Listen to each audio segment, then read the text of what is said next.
बांस के रूप में पुनर्जन्म अध्याय 201। अवर्णनीय शरीर में दो अजीब आभाएं जो स्वतंत्र प्रतीत होती हैं, आपस में उलझी और मुड़ी हुई हैं।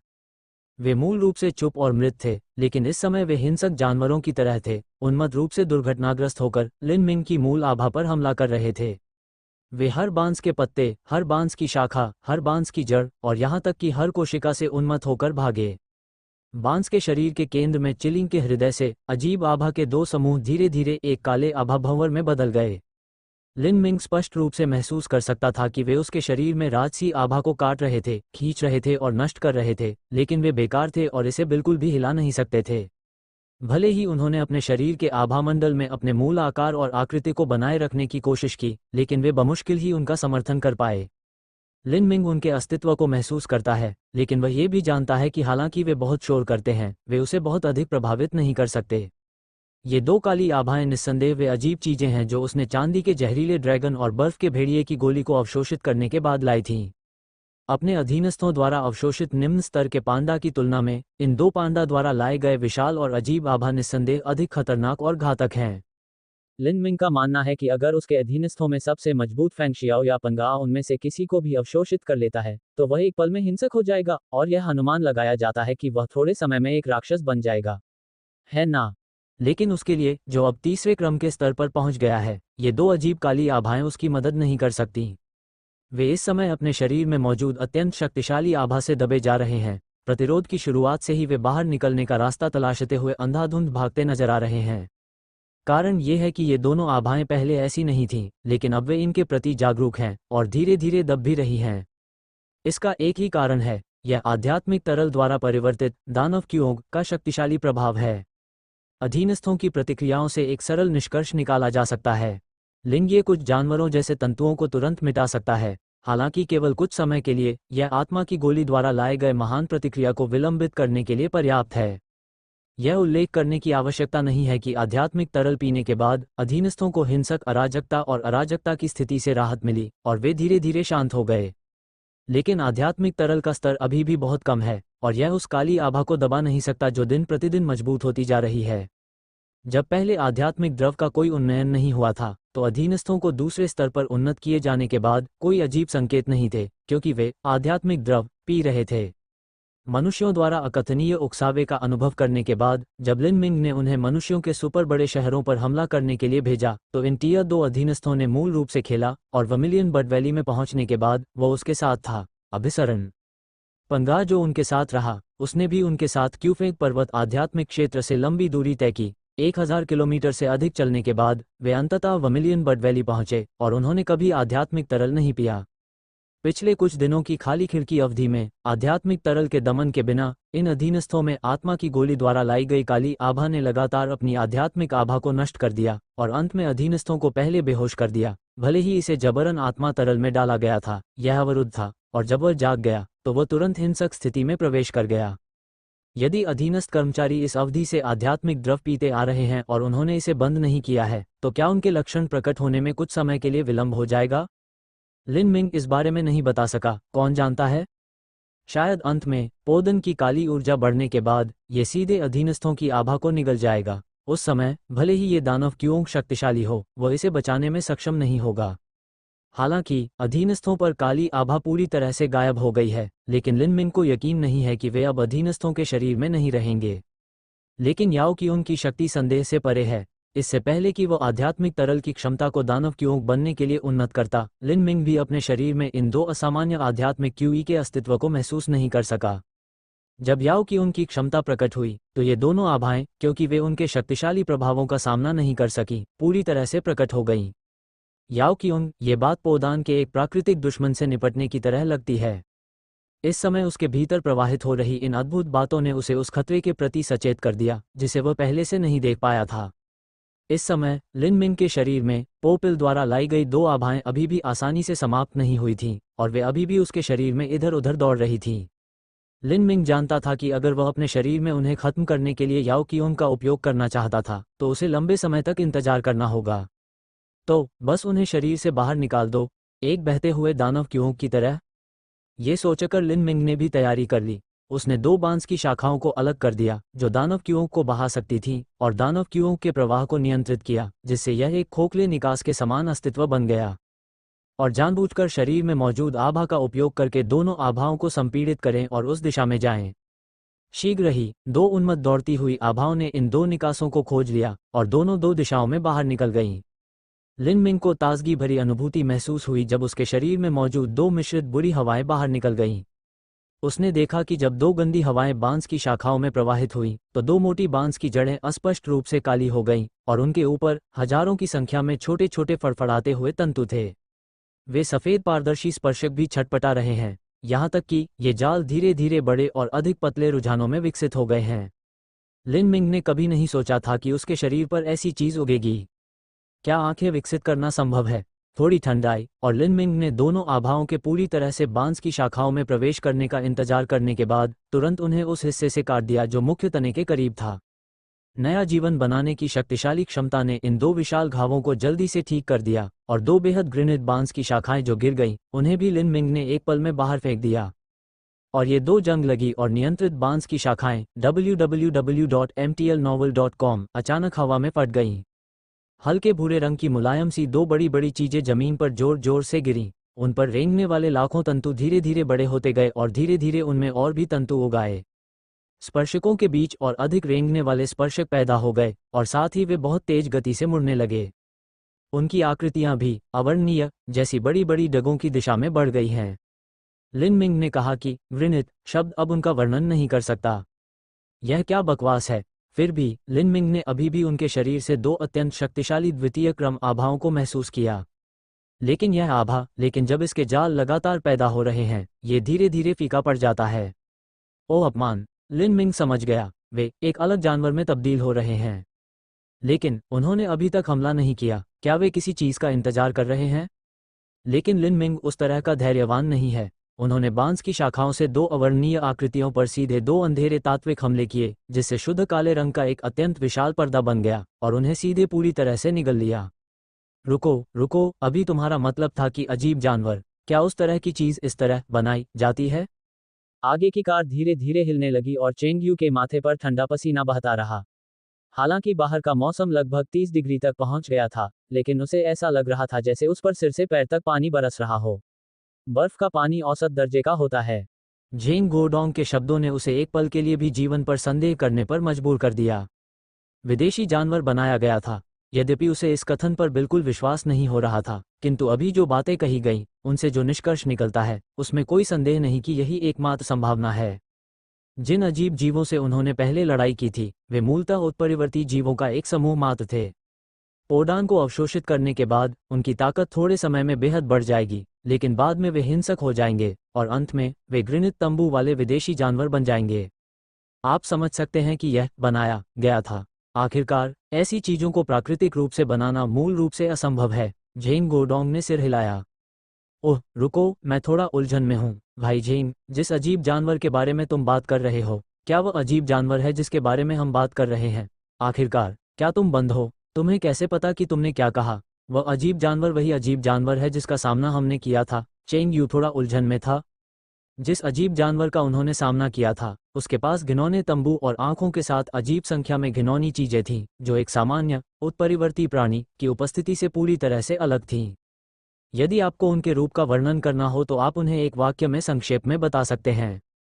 ये दुनिया के सबसे पागल व्यक्ति की तरह था, जो दुस्वप्न में दिखाई देने वाले राक्षसों को घृणित चीजों के रूप में बनाने के लिए सबसे अतिरंजित तरीकों का उपयोग कर रहा था। इसके अलावा, हालांकि विदेशी जानवरों की प्रजातियां अलग अलग हैं, पहले और बाद में केवल कुछ प्रकार हैं, उत्परिवर्ती प्राणियों की विविधता की तुलना में उन्हें एक साथ जोड़ना वास्तव में असंभव है। बंद होने का मतलब यह नहीं है कि मैंने उस तरह की चीज नहीं देखी है। आखिरकार जब मैंने पहली बार एक विदेशी जानवर को देखा था, तब से लेकर जब तक मैंने पागल होने का नाटक नहीं किया, इस लंबे समय के दौरान कुछ न कुछ हुआ है। यह अजीब बात मुझे संदिग्ध बनाती है। जेंग गोडोंग ने पानी की एक घूंट लेते हुए कहा। उसने कार की खिड़की खोली और बाहर लड़खड़ाती गाड़ी को देखा। उस घटना के बाद मैं भी ट्रांसेंडेंट एसोसिएशन के सदस्य से 9 स्वर्ग पैगोडा का आधिकारिक सदस्य बन गया। उसके बाद मैंने 9 स्वर्ग पैगोडा का अनुसरण किया और विदेशी जानवरों के खिलाफ दर्जनों लड़ाइयों में भाग लिया। हालांकि हर बार ऑल ने जीत हासिल की, लेकिन हर बार मैंने ये भी देखा कि उस व्यक्ति से संबंधित वे विशेष टीमें पिल को पुनः प्राप्त करने के लिए कड़ी मेहनत कर रही थीं। आप में से कुछ लोग पहले भी मेरे साथ लड़ चुके हैं और उन सभी लोगों को पंदान का पुनर्चक्रण करते देखा है ना? आप यह नहीं सोचना चाहते कि अगर आपको उस सामान में कोई दिलचस्पी नहीं है तो आपको आम लोगों को इसका इस्तेमाल क्यों करने देना है? एक धातु का डिब्बा जिसमें एक एक करके आत्मा की गोली इकट्ठी की जाती है, ये जानते हुए कि पालौकिक लोग आत्मा की गोली में आभा को अवशोषित कर सकते हैं और राक्षस बन सकते हैं, और यह भी जानते हैं कि उत्परिवर्ती जीव गोली की गोली में आभा को अवशोषित कर सकते हैं और उन्हें तंबुओं वाले भूतों में बदल सकते हैं। मुझे उस समय लगा कि वे बहुत अजीब थे। उसके बाद मैंने बर्फ के भेड़िए का शिकार करने की लड़ाई में भाग लिया। उस व्यक्ति के प्रत्यक्ष सैनिकों को 20 श्रेणी के दानव आत्मा की गोली बरामद करते देखने के बाद मैं मदद नहीं कर सका, लेकिन जब मैं एक 20 श्रेणी का अलौकिक व्यक्ति बन गया तो मैंने निजी तौर पर उस व्यक्ति से पूछा। मैंने किसी को भी इस रहस्य के बारे में नहीं बताया कि उत्परिवर्ती प्राणी एक अजीब जानवर में बदल गया, लेकिन क्योंकि मैं किसी चीज से डर गया था, मैंने जल्दी से उस व्यक्ति को इसकी सूचना दी। जेन गोडोंग ने धुएं का एक बड़ा कश छोड़ते हुए और अपना सिर हिलाते हुए कहा। उसके बाद उसने मुझे चुप करा दिया।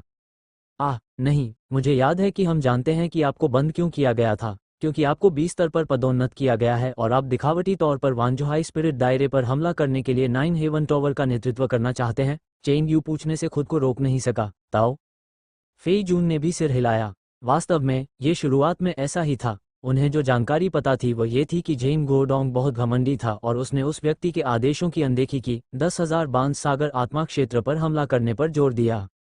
हाँ, हर कोई सोचता है कि यह कारण है, केवल मैं नहीं हूँ। हालांकि आप हमेशा मेरे मुंह में लाखों बांसों का समुद्र सुन सकते हैं, ये केवल इसलिए है क्योंकि मैं उस समय अपने लिए एक रास्ता छोड़ने के बारे में सोच रहा था। आखिरकार बहुत से लोगों को जानता हूँ, लेकिन अंत करने के लिए कुछ भी नहीं है। जेन गोडोंग ने एक सिगरेट ली। मैं आप सभी को यह एहसास दिलाता हूँ कि वह चीज़ मेरा दानव है। आप इसे लिरेंजिन के रूप में भी समझ सकते हैं। चेंग यू और फी जून ने एक दूसरे को देखा। क्या ऐसा कोई ऑपरेशन है? ओह, लाओ जेंग नाहुई ने बहुत कुछ सहा है। जब मैं वहां बंद था तो मैंने कुछ ऐसा देखा जो मुझे नहीं देखना चाहिए था। फेई जून ने मुस्कुराते हुए कहा। लाओ जेंग नाहुई वास्तव में सही था। वह रहस्यमय ट्रैंक्विलाइजर जो लोगों को आभा का उपयोग करने में असमर्थ बना सकता है, एंटीबॉडी का उत्पादन करता है। जब मुझे ले जाया जा रहा था तो मैंने गलती से उस शोध संस्थान में एक अजीब जानवर को घूमते हुए देखा। जिंग यू ने एक तरफ से कहा।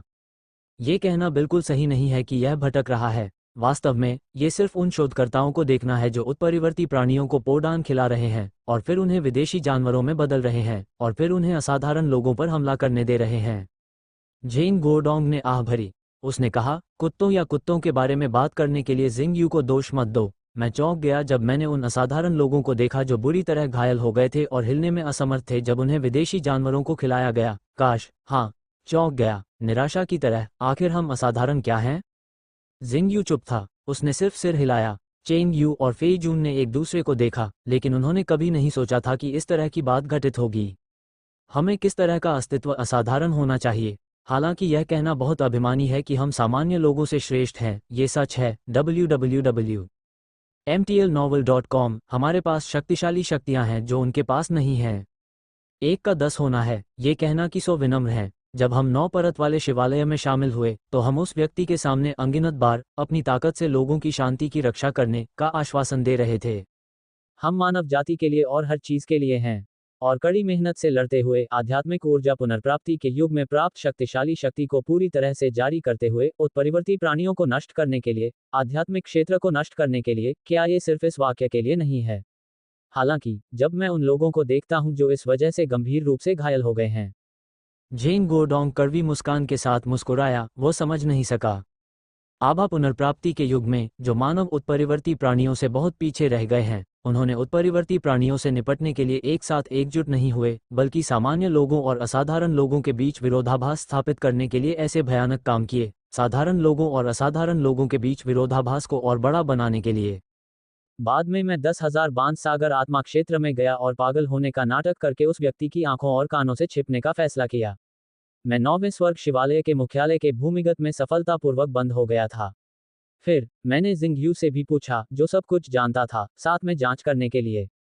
समस्या कहाँ थी? नतीजतन उसके पास जवाब जानने के लिए ज्यादा समय नहीं था। जिंग यू ने सिर हिलाया। भाग्य होगा, वह व्यक्ति या जिस व्यक्ति को नियंत्रित किया जाता है वह भी भाग्य में है, और उनका उद्देश्य केवल असाधारण लोगों के साथ एक दुनिया बनाना है। भाग्य तो होगा ही, इसका उद्देश्य केवल असाधारण लोगों वाली दुनिया का निर्माण करना है। इसके अलावा उन्होंने मानवता का सफाया कर दिया और वास्तव में उन अलौकिक प्राणियों को खाना खिलाया जो गंभीर रूप से घायल हो गए थे। इस तरह की सनसनीखेज बात, चाहे वह कोई भी हो, अस्वीकार्य है। चेंग यू और फेई जून हैरान थे और उन्होंने इस डेस्टिनी क्लब के अस्तित्व पर भी सवाल उठाया। वे वास्तव में क्या हैं? विदेशी जानवर क्यों बनाए गए? इसके अलावा, क्या उस व्यक्ति और भाग्य एसोसिएशन के बीच अभी भी कोई रिश्ता है? जब मैं ट्रांसेंडेंट एसोसिएशन के गहरे भूमिगत में कैद हो गया, तो उन्होंने मुझे जल्दी से उस तरह का ट्रैंक्विलाइजर दिया, लेकिन यह मेरे लिए काम नहीं आया, इसलिए मैंने पागल होने का नाटक किया और पिछली और ऊपरी मंजिलों को पार कर गया। लाओ जिंग, जिसने कार्रवाई में अपनी नासमझी व्यक्त की, ने एक तरफा संबंध स्थापित किया। पहले तो लाओ जिंग को विश्वास नहीं हुआ कि मैंने जो कहा वह सही था। उसने ये भी सोचा कि मैं वास्तव में पागल था, हा हा। झिंग गोडोंग मुस्कुराया, उसका चेहरा गड़बड़ हो गया। उसकी दाढ़ी भी कांप रही थी। हाँ, कौन नहीं सोचता कि तुम पागल हो, बिल्कुल उन पागलों की तरह जिन्हें मैंने देखा है। लेकिन अगर जियाओलियू तुम्हारे लिए कवर नहीं कर रहा होता, तो तुम्हारे जैसा होने का नाटक करने का कोई फायदा नहीं होता। जिंगयू ने जम्हाई ली, अगर वह नहीं होता, तो तुम लंबे समय से उस व्यक्ति द्वारा जीवित रहने और मरने के लिए बनाई गई हो। छोटा छह, फेई जून दंग रह गया। वह लियू फेई की किताब जो मूल संघ में मन को पढ़ सकती है। कोई और कौन हो सकता है? अगर लाओ झेंग के साथ उसके पुराने दोस्त नहीं होते, तो क्या तुम अब भी हमें देखते? जिंगयू ने झेंग गोडोन को देखा, जो थोड़ा हैरान था। लाओ झेंग, ऐसा नहीं है कि तुम होशियार हो। लियू शुफेई जानता है कि तुमने उससे भेद छुपाया है। जानवर के मामले के बाद, मैंने विदेशी जानवर के मामले के बारे में बताया, इसलिए मुझे विदेशी जानवर के मामले की जांच करने से पहले ही संदेह हो गया। क्या ऐसा है? क्या ऐसा है? झेंग गोडोंग भी आश्चर्यचकित दिखे। छोटा छह, मुझे बाद में बहुत सारी जानकारी और कुछ सबूत मिले। हालांकि, ये शू प्रांत के पश्चिमी भाग में विदेशी जानवरों के प्रकट होने के बाद हुआ था। बाद में, मैं उस स्थान पर गया जहां लाओ झेंग को हिरासत में लिया गया था और दिखावा किया कि मैं अपने दोस्तों से मिलने गया था, लेकिन मैंने अपनी क्षमता का इस्तेमाल करके छिपने की कोशिश की, और मैंने वास्तव में उस अजीब जानवर को देखा, जिसके बारे में और झेंग ने कहा था। हालांकि मेरे कार्यों का पता नहीं चला, लेकिन इस वजह से, मैं भी उस व्यक्ति के निशाने पर आ गया। जिंगयू ने फेई जून को देखते हुए कहा, याद है, बारिश शुरू होने के बाद, जब हमारी मीटिंग हुई थी, तो वह व्यक्ति अचानक आया और कुछ शब्दों के बाद चला गया। फेई जून ने उस समय के दृश्य के बारे में सोचा, और सिर हिलाया। उस समय, शू प्रांत के पश्चिमी भाग में विस्फोट के कारण लगभग सभी लोग बाहर चले गए थे। परिणामस्वरूप, आध्यात्मिक क्षेत्र को साफ करने के लिए केवल हम दोनों ही अकेले रह गए थे। उस समय, आप बहुत दुखी थे। संतुष्टि। स्वाभाविक रूप से, आखिरकार, मैं उस चीज के उत्पादन ठिकानों में से एक में गया हूं। वो व्यक्ति मुझे फिर से जाने दे सकता है। यह निश्चित रूप से मेरे खिलाफ चौकसी करने के लिए है। फिर स्वाभाविक रूप से आपके पास संदेह से बचने के लिए मेरे करीबी दोस्त के रूप में जाने का कोई मौका नहीं होगा। तथ्यों ने साबित कर दिया है कि अजीब जानवर वास्तव में वहां दिखाई दिए हैं, लेकिन उन्हें केवल एकलास दानव राजा द्वारा मार दिया गया था। जिंगयू ने आह भरी। एकलास दानव राजा? रुको, मैंने कहा, समुद्र तट पर और गोगांडा आत्मा क्षेत्र में समय को छोड़कर, क्या वे अजीब जानवर शू प्रांत के पश्चिमी भाग में, किफेंग माउंटेन आत्मा क्षेत्र के पास नहीं दिखाई दिए थे? क्या ये कहा जा सकता है? चेंग यू ने अचानक एक सांस ली। हाँ, विदेशी जानवर के अस्तित्व का एक अर्थ यह है कि भाग्य एकलास दानव राजा से निपटेगा, लेकिन उस समय, हम में से कोई भी नहीं जानता था कि उस चीज का उपयोग किस लिए किया गया था। हमने बस सोचा, ये घृणित और खस्ता चीजें हमारे लिए बस घृणित हैं। जिंग यू ने उत्तर दिया। हाँ, चाहे वह समुद्र तट हो या गोगांडा आध्यात्मिक क्षेत्र, उन विदेशी जानवरों का उद्देश्य स्वाभाविक रूप से एकलास दानव राजा है। ये सिर्फ इतना है कि समुद्र तट विफल हो गया, लेकिन गोगांडा आध्यात्मिक क्षेत्र सफल रहा। झेंग गोडोंग हे ने अपना सिर हिलाया। 9 मंजिला पगोडा उनका शतरंज का टुकड़ा है। हालांकि हम अपने दिलों में सोचते हैं कि अपनी ताकत से लोगों की शांति की रक्षा करें, वह व्यक्ति या नियति ऐसा नहीं सोचेगी। उनके लिए, इसका उपयोग करें। 9वें स्वर्ग टॉवर के लिए बी और अन्य राक्षस आत्माओं को मारना, फिर आत्मा की गोली को नीचे उतारना और अन्य जानवरों के लिए इसका उपयोग करना उनका लक्ष्य है। उद्धरण चिन्ह। रुको, उस बार समुद्र तट विफल हो गया था। चेंग यू के संदेह भड़क उठे, अगर मैंने आदेश दिए जाने पर उन विशेष राक्षसों को नहीं मारा, तो यदि आप उन्हें मार देते हैं तो वे विदेशी जानवर अपनी असली ताकत नहीं छोड़ेंगे, लेकिन जब आप आत्मा की गोली निकाल लेंगे, तो विदेशी जानवर झपटेंगे और उस तरह के भयानक राक्षस बन जाएंगे, जैसा हम सभी ने देखा है। जिंग यू ने आह भरी, ये गोगांडा आत्मा क्षेत्र में होगा। मैं हैरान था कि बी और अन्य राक्षस आत्माएं इतना अजीब व्यवहार क्यों करती हैं, लेकिन जब मैंने इसे समझना चाहा, तो मैंने पाया कि इसे मार दिया गया था। तो, यह इस तरह से हुआ। चेंग युक्सिन के मन में एक डर था, अगर मैंने उस समय उन विदेशी जानवरों को नहीं मारा होता, तो मैंने उनकी योजना को बर्बाद कर दिया होता। यह एक टेढ़ी चोट है। झिंग गोडोंग ने सिर हिलाया। लाओ जिंग, मुझे नहीं लगता कि मैं समझ पाया हूँ। आपने जो कहा उसके अनुसार आपको केवल उस बेस में एक अजीब जानवर को देखने का संदेह था। आप दोनों एक साथ जमीन में कैसे बंद हो सकते हैं? फेई जून ने अचानक पूछा। हे, मैंने कहा कि यह कारण था, लेकिन वास्तव में ये दो थे। जिंग यू ने एक उंगली आगे बढ़ाई। पहला ये कि जब मैं युद्ध से पहले लामबंद हुआ था तो मैंने एक वर्जित बात कही थी, क्या आपको याद है? उस समय मैंने कहा था कि उस व्यक्ति द्वारा प्रतिनिधित्व किए जाने वाले डेस्टिनी क्लब को बर्दाश्त करना बिल्कुल असंभव है, हालांकि मुझे उस समय डेस्टिनी क्लब के अस्तित्व के बारे में पता नहीं था। फी जुन और चेंग यू ने सिर हिलाया। हाँ, उस समय लाओ जिंग ने कई बातें कही थी जिन्हें महान विद्रोह के रूप में वर्णित किया जा सकता है, जो पूरी तरह से सामान्य लोगों और असाधारण लोगों के बीच तीव्र विरोधाभास को सामने लाता है। बेशक 9 मंजिला स्काई टॉवर और उपरोक्त के बीच विरोधाभास भी सामने लाया गया था। डेस्टिनी एसोसिएशन के दृष्टिकोण से www.metelenovel.com, हालांकि जिंग यू का कथन उनके उद्देश्य के समान ही है, लेकिन यह मौलिक रूप से भिन्न है। यानी जिंग यू अभी भी मानता है कि असाधारण लोग और साधारण लोग एक दूसरे के साथ समान स्तर पर मिलजुल सकते हैं, लेकिन उन्हें मान्यता नहीं दी जाती है। लेकिन उस समय उपस्थित पारलौकिक लोग, जिन्होंने खून की आवाज नहीं सुनी, जिनका दम नहीं घुट रहा था, वे सिद्ध करना चाहते थे कि पारलौकिक क्या है। लेकिन अंतिम विश्लेषण में जिंग यू ने उस समय जो कहा वह वास्तव में बहुत आवेगपूर्ण था, और यह वैसा नहीं था जैसा कि 9 मंजिला टॉवर के पहले दिन टॉवर को कहना चाहिए। जिंग यू ने दूसरी उंगली आगे बढ़ाई। दूसरी बात यह है कि जब हमने बी और अन्य दानव आत्माओं को मार डाला, जब एक विशेषज्ञ ने आत्मा की गोली निकाली, तो वह अजीब जानवर अचानक बेवजह प्रकट हुआ। क्या आपको नहीं लगता ये भी संयोग था? मुझे लगा कि उस समय ये बहुत अजीब था और उन विशेषज्ञ कर्मियों की हरकतें बहुत धीमी थीं। वे बेहतर तरीके से प्रतिक्रिया दे सकते थे, लेकिन न केवल उनके पास यह नहीं था, बल्कि वे धीमे भी थे, मानो वे उन अजीब जानवरों के आने का इंतजार कर रहे हों।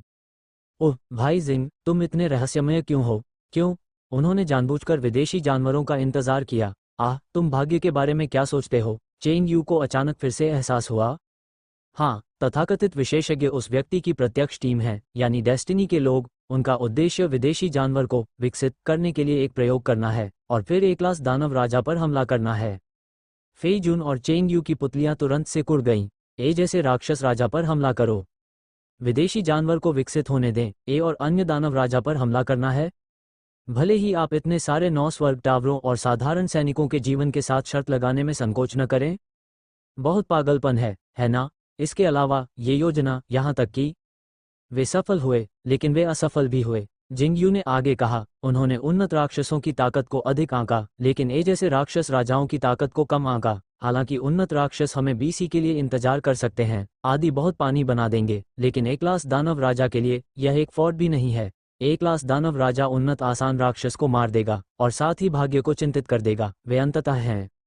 रुको भाई जिंग, यह सही नहीं है। हम इसे समझते हैं और हम शायद ए जैसे राक्षस राजा के बारे में भी अनुमान लगा सकते हैं, लेकिन तुम पकड़े क्यों गए? सिर में गंभीर चोट लगने के कारण तुम्हें कोमा में नहीं जाना चाहिए था। क्यों? मैं क्यों गायब हो गया और मुझे भाई जेन के साथ फी और जी द्वारा 100 मीटर से अधिक भूमिगत पिंजरे में बंद कर दिया गया? चेंग यू हैरान था, क्योंकि हमारे 9वें स्वर्ग के शिवालय में उस व्यक्ति का आईलाइनर है, या क्या यह एक गद्दार है? जिंग यू ने असहाय होकर अपना सिर हिलाया। गद्दार ने न केवल उस व्यक्ति को मेरी मुलाकात के बारे में सूचित किया, बल्कि मुझे भी बताया। मैंने देखा कि कैसे उन्होंने जानबूझकर पोर्डिन को अजीब जानवरों के मुंह में भेजा और उस व्यक्ति को सूचित किया। इसलिए हालांकि मैंने गंभीर रूप से घायल होने का नाटक किया, फिर भी मुझे पिंजरे में भेज दिया गया। बेशक यह मेरे साथ था। बूढ़े झेंग ने सफलतापूर्वक सिर ले लिया। गद्दार, रुको, हमारे 9 परत वाले स्काई टॉवर में ऐसी कोई चीज कैसे हो सकती है? हम सभी अच्छे भाई और दोस्त हैं। हम सभी अपने सामान्य आदर्शों के लिए एक साथ इकट्ठे हुए हैं, है ना? चेंग यू बेहद गुस्से में था। उसे बिल्कुल भी यकीन नहीं हो रहा था, और वह दिन रात एक दूसरे का सामना कर रहा था। एक साथ लड़ने वाले साथियों के बीच गद्दार कैसे हो सकते हैं? तुम अभी भी बहुत छोटे हो। क्या गद्दार होना सामान्य बात नहीं है? झेंग गोडोंग हल्के से मुस्कुराया। इसके बारे में सोचो, तुम पहले और बाद में लगभग हर समय उस व्यक्ति के आसपास रहे हो। वह व्यक्ति कौन है जो हमेशा संदेश फैलाने का प्रभारी है? गद्दार। 9 मंजिला स्काई टॉवर के हमारे सभी भाई ऐसा करेंगे। भाड़ में, लुओमिंग। चेंग यू अचानक कांप उठा। लुओमिंग, 9 मंजिला टॉवर का चौथा स्काई टॉवर भी वह व्यक्ति होता है जो 9 मंजिला टॉवर और उस व्यक्ति के बीच संबंधों के समन्वय के साथ साथ कई मामलों की अधिसूचनाओं, आदेशों और अन्य मामलों के लिए जिम्मेदार होता है। हालांकि लुओ मिंग आमतौर पर पहाड़ और ओस नहीं दिखाते हैं, उनकी उपस्थिति की भावना बहुत अधिक नहीं है और ताकत के मामले में भी वो एक शानदार प्रकार नहीं है। आमतौर पर जिंग यू और अन्य टावर मुख्य रूप से लड़ाई के प्रभारी होते हैं और केवल लुओ मिंग प्रशासन के प्रभारी होते हैं। ये कहा जा सकता है कि लुओ मिंग सभी लोगों में से एकमात्र व्यक्ति है जो हमेशा उस व्यक्ति से मिल सकता है। बेशक उस व्यक्ति द्वारा लिए गए सभी निर्णय भी लुओ मिंग के माध्यम से स्वर्ग के टावर तक पहुंचाए जाते हैं। हालांकि मुझे यकीन नहीं हो रहा है, जब मैंने कोमा में होने का नाटक किया तो लुओ मिंग ने किसी को मुझे भूमिगत पिंजरे में फेंकने के लिए प्रेरित किया। बाद में इसके बारे में सोचते हुए, इस बच्चे की लोमड़ी की पूंछ वास्तव में लेस नहीं है। जिंग यू ने सिर हिलाया। हाँ, हेमिंग में लुओ मिंग ने बर्फ राक्षस भेड़िए की गोली बरामद करते समय कुछ भी नहीं कहा था और ये लुओ मिंग की विशेष ऑपरेशन टीम थी जिसने गोली बरामद की थी। बाद में मैंने पूछा, जिंग यू को किसी विशेष ऑपरेशन टीम के अस्तित्व के बारे में भी नहीं पता था। बेशक नाइन हेवन टावर्स में किसी के पास अपनी खुद की ऐसी निजी टीम नहीं हो सकती थी। उस समय मुझे इस पर शक था। लुओ मिंग, ये बहुत संभावना है। भाग्य का व्यक्ति, जेन गोडोंग ने आह भरी। परिणामस्वरूप हमारे प्यारे जिंगटियन पैगोडा ने इस पर बिल्कुल भी विश्वास नहीं किया, लेकिन यह अभी भी पकड़ा गया था। जिंग यू ने शर्माते हुए कहा, जिसने मूर्खता नहीं की है, ये भाग्य की तरह होगा। नियंत्रण में रहने वाले व्यक्ति ने ए और अन्य दानव राजा को क्रोधित और उकसाया। उसने अचानक उस व्यक्ति को गायब कर दिया जब उस पर उग्र रूप से पलटवार किया गया। क्या ये वास्तव में मूर्खतापूर्ण है? ये भी सच है। भाग्य इसी तरह खेलेगा। मुझे वास्तव में नहीं लगता कि उनके पास। रुको, मैंने नहीं पूछा। भाई जेन, आपको कैसे पता कि भाग्य होगा? और आपको ये कैसे पता है लोग नियंत्रित हैं? इसके अलावा अन्य जानवर भी हैं। मैंने सुना है कि आप कहते हैं कि वे उत्परिवर्ती प्राणियों से रूपांतरित हुए थे, है ना? फिर उनके पीछे सफेद प्रभामंडल क्या है? चेंग यू ने बंदूक से पूछा। स्ट्रिंग की समस्या? उनके लिए भाग्य या परग्रही जानवर अत्यंत विचित्र एवं अजीब अस्तित्व हैं। विशेष रूप से नियति उसे अंधेरे में छिपे इस संगठन के पहले और बाद की सभी गतिविधियों को समझने में असमर्थ बना देगी। ये संगठन क्यों अस्तित्व में आया? इस संगठन का उद्देश्य क्या है? कार धीरे धीरे आगे बढ़ी और सभी लोग आगे की चौकी पर तैनात कर्मचारियों के साथ साथ गोला बारूद के साथ खड़े सैनिकों को भी देख सकते थे। अब ज्यादा समय नहीं लगेगा जब उनकी जांच की जाएगी। जेन गोडोंग ने सूखी खांसी के साथ कहा, मुझे जवाब देने दो। आखिरकार मैं ही वह व्यक्ति हूं जो इसके बारे में सबसे ज्यादा जानता हूं। संघ के समय भाग्य तो होगा ही, लेकिन उस समय हमें इसके अस्तित्व पर कोई खतरा महसूस नहीं हुआ। हमें बस यह महसूस हुआ कि इस ग्रह पर एकमात्र मानवीय संगठन बनने की यह कट्टरपंथी इच्छा अतिवादी है। ये बहुत चरम पर है। एल्डर झाई यही सोचते हैं। हालांकि भाग्य में कुछ समानताएं होंगी, लेकिन वे समान नहीं हैं। ईमानदारी से कहें तो लाओ झाई का विचार भी अतिवादी है। उनका मानना है कि पालौकिक लोग सभी पहलुओं में सामान्य लोगों से श्रेष्ठ हैं, इसलिए उन्हें सामान्य लोगों से ऊपर खड़ा होना चाहिए, अधिक अधिकारों का आनंद लेना चाहिए और यहाँ तक कि उन सामान्य लोगों को पालौकिक लोगों का गुलाम बनने देना चाहिए, और हीन लोग। इस वजह से हालांकि उस समय हर जगह उस व्यक्ति द्वारा संघ की देखभाल और समर्थन किया जाता था, लेकिन उसकी महत्वाकांक्षाएं दिन प्रतिदिन बढ़ती जा रही थीं। लेकिन ट्रांसेंडेंट एसोसिएशन डेस्टिनी एसोसिएशन द्वारा समर्थित छोटे शतरंज के टुकड़ों में से एक है। इसके उपयोग के बाद एसोसिएशन को झाई यू घटना द्वारा पूरी तरह से नष्ट कर दिया गया था और अधिकांश ट्रांसेंडेंट को अवशोषित कर लिया गया था और 9 स्वर्ग टावर का निर्माण किया गया था, यानी ट्रांसेंडेंट संगठन सीधे लोगों के अधीन था। आप में से जो मूल रूप से एसोसिएशन नहीं थे, वे निश्चित रूप से नहीं जानते कि क्या हो रहा है, लेकिन एसोसिएशन से स्काई टावर तक के रूप में मैं अच्छी तरह से जानता हूं कि उनके बीच क्या हुआ था। जेन गोडोंग ने अपना सिर हिलाया और आह भरी और आगे कहा, भाग्य उस व्यक्ति की शक्ति का उपयोग आसानी से संघ का विस्तार करने के लिए करेगा और आसानी से इसे नष्ट कर देगा और फिर से एक अधिक आज्ञाकारी 9 स्तरीय टावर का निर्माण करेगा। उसके बाद सब कुछ बेहतर हो जाएगा। सहजता और सरलता के लिए आखिरकार मेरे हाथ में बीज ऐसे पालौकिक जो चाहे कर सकते हैं। जहां तक उस व्यक्ति का सवाल है जो भाग्य क्लब द्वारा नियंत्रित होता है, वास्तव में न्याय करना बहुत अच्छा है। यदि किसी व्यक्ति के कार्य अजीब हैं, तो यह मूल रूप से हितों से प्रेरित है। हालांकि वह व्यक्ति एक साधारण व्यक्ति है, वह जो कुछ भी करता है वह करना चाहता है साधारण लोगों को मौत के घाट उतारना। इसके बारे में सोचें। उकसावे को भड़काने के आदेश तभी दें जब उसने सही ढंग से यह निर्णय लिया हो कि एक क्लास दानव राजा के बाद जो किफेंग माउंटेन स्पिरिट दायरे में दिखाई दिया, सबसे बड़ा शिकार कौन था? फेई जुन और चेंग यू ने सिर हिलाया। और कौन हो सकता है? क्वीफेंग पर्वत आत्मा क्षेत्र के चारों ओर इतने सारे शहर और इतने सारे लोग हैं। केवल साधारण लोग। ए और अन्य दानव राजाओं की विनाशकारी शक्ति को कोई भी नजरअंदाज नहीं कर सकता। और वह व्यक्ति ऐसा अविश्वसनीय काम करने के बाद रहस्यमय तरीके से गायब हो गया। अब इस बारे में सोचते हुए ये कहना मुश्किल है कि यह अजीब नहीं है।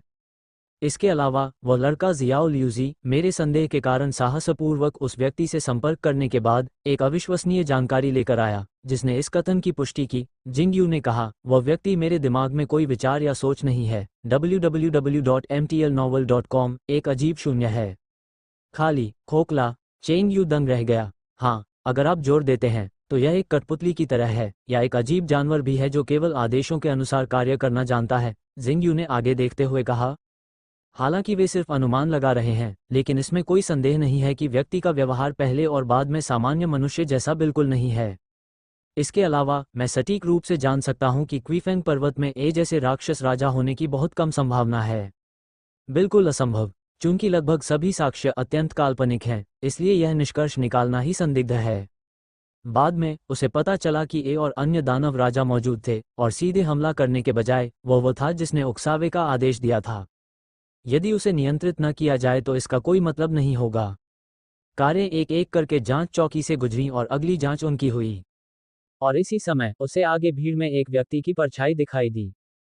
हेलो, अपना पहचान पत्र दिखाओ। उस व्यक्ति का चेहरा देखकर कार में बैठे सभी 4 लोग चीख उठे। वह कैसा है? ए जैसे राक्षस राजा पर हमला करो। विदेशी जानवर को विकसित होने दें। ए और अन्य दानव राजा पर हमला करना है। भले ही आप इतने सारे 9 स्वर्ग टावरों और साधारण सैनिकों के जीवन के साथ शर्त लगाने में संकोच न करें। बहुत पागलपन है ना? इसके अलावा ये योजना, यहाँ तक कि वे सफल हुए, लेकिन वे असफल भी हुए। जिंग यू ने आगे कहा, उन्होंने उन्नत राक्षसों की ताकत को अधिक आंका, लेकिन ए जैसे राक्षस राजाओं की ताकत को कम आंका। हालांकि उन्नत राक्षस हमें बीसी के लिए इंतजार कर सकते हैं, आदि बहुत पानी बना देंगे, लेकिन एक क्लास दानव राजा के लिए यह एक फॉर्ट भी नहीं है। एक क्लास दानव राजा उन्नत आसान राक्षस को मार देगा और साथ ही भाग्य को चिंतित कर देगा। वे अंततः हैं। उद्धरण चिन्ह। रुको भाई जिंग, ये सही नहीं है। हम इसे समझते हैं और हम शायद ए जैसे राक्षस राजा के बारे में भी अनुमान लगा सकते हैं, लेकिन तुम पकड़े क्यों गए?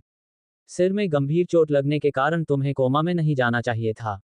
क्यों? मैं क्यों गायब हो गया और मुझे भाई जिंग के साथ फी और जी द्वारा 100 मीटर से अधिक भूमिगत पिंजरे में बंद कर दिया गया? चेंग यू हैरान था, क्योंकि हमारे 9वें स्वर्ग के शिवालय में उस व्यक्ति का आईलाइनर है। या क्या यह एक गद्दार है? जिंग यू ने असहाय होकर अपना सिर हिलाया। गद्दार ने न केवल उस व्यक्ति को मेरी मुलाकात के बारे में सूचित किया, बल्कि मुझे भी बताया। मैंने देखा कि कैसे उन्होंने जानबूझकर पोडन को अजीब जानवरों के मुंह में भेजा और उस व्यक्ति को सूचित किया। इसलिए, हालांकि मैंने गंभीर रूप से घायल होने का नाटक किया, फिर भी मुझे पिंजरे में भेज दिया गया। बेशक, यह मेरे साथ था। बूढ़े झिंग ने सफलतापूर्वक सिर ले लिया। गद्दार, रुको, हमारे 9 परत वाले स्काई टॉवर में ऐसी कोई चीज कैसे हो सकती है? हम सभी अच्छे भाई और दोस्त हैं। हम सभी अपने सामान्य आदर्शों के लिए एक साथ इकट्ठे हुए हैं, है ना? चेंग यू बेहद गुस्से में था। उसे बिल्कुल भी यकीन नहीं हो रहा था, और वह दिन रात एक दूसरे का सामना कर रहा था। एक साथ लड़ने वाले साथियों के बीच गद्दार कैसे हो सकते हैं? तुम अभी भी बहुत छोटे हो। क्या गद्दार होना सामान्य बात नहीं है?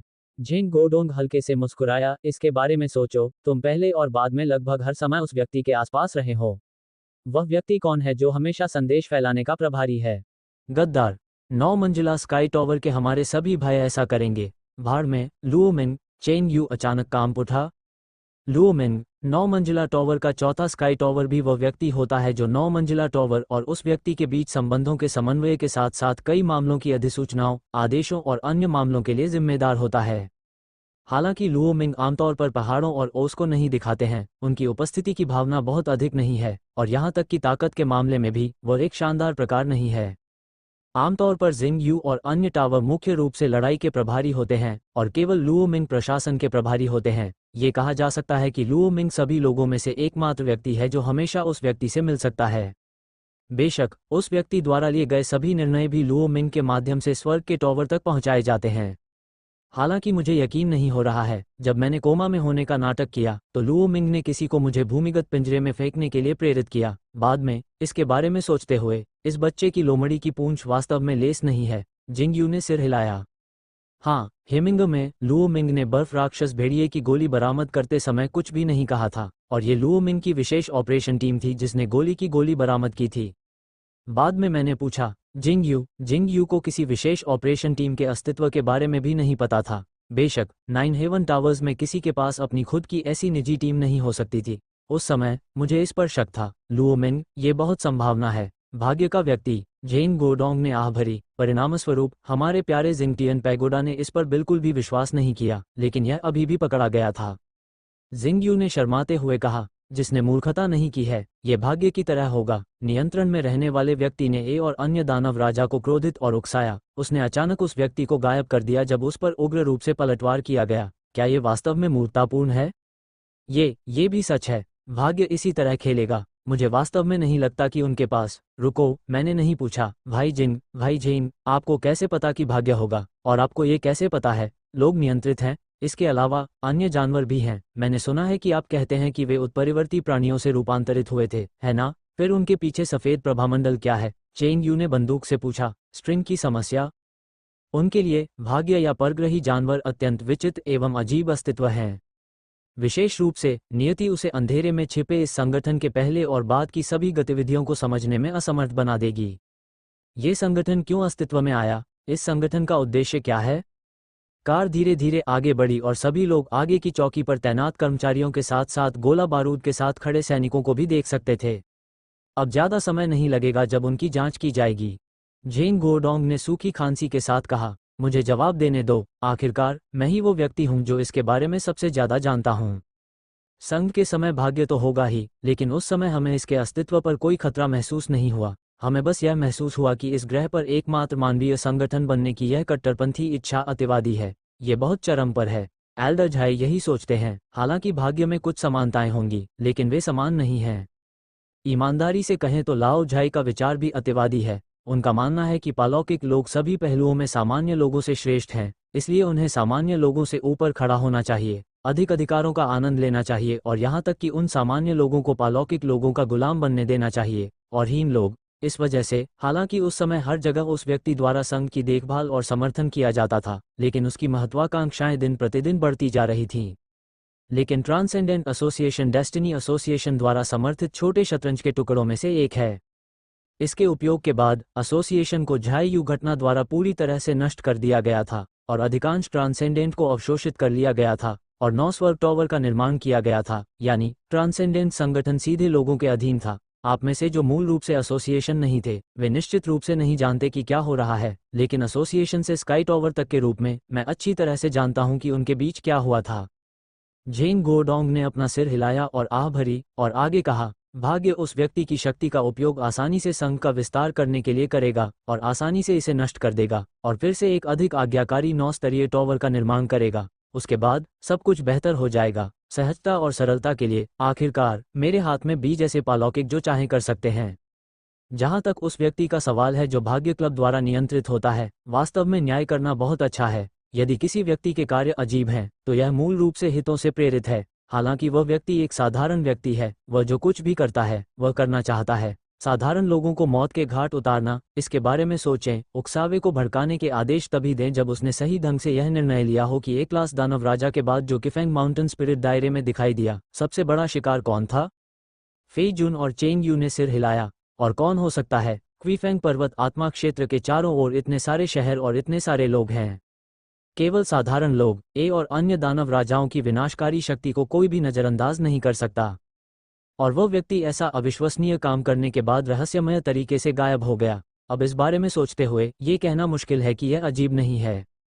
इसके अलावा वह लड़का जियाओ ल्यूजी मेरे संदेह के कारण साहसपूर्वक उस व्यक्ति से संपर्क करने के बाद एक अविश्वसनीय जानकारी लेकर आया, जिसने इस कथन की पुष्टि की। जिंगयू ने कहा, वह व्यक्ति मेरे दिमाग में कोई विचार या सोच नहीं है। www.mtlnovel.com एक अजीब शून्य है।